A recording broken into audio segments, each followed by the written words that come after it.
Some goodbyes aren't spoken out loud. They happen in silence, in the spaces where a name used to echo. This is one of those goodbyes. The sound of letting go. Sometimes letting go isn't about forgetting. It's about choosing silence over the noise of memory. About choosing peace over holding on. This one isn't about goodbye. It's about acceptance.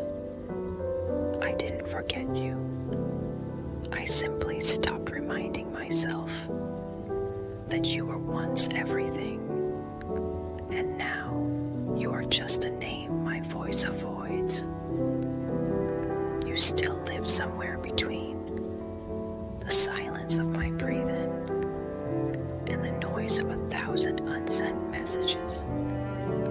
Sometimes I walk by the places we never went to, but I imagine we could.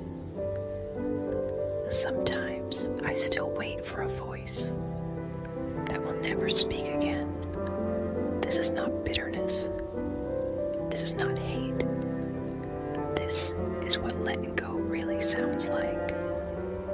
No burning of pictures, no screaming into pillows, just soft moments where your name tries to return to my lips, and I choose silence instead. Letting go is not loud. It's not a storm or a scream. It's a quiet decision I keep making every single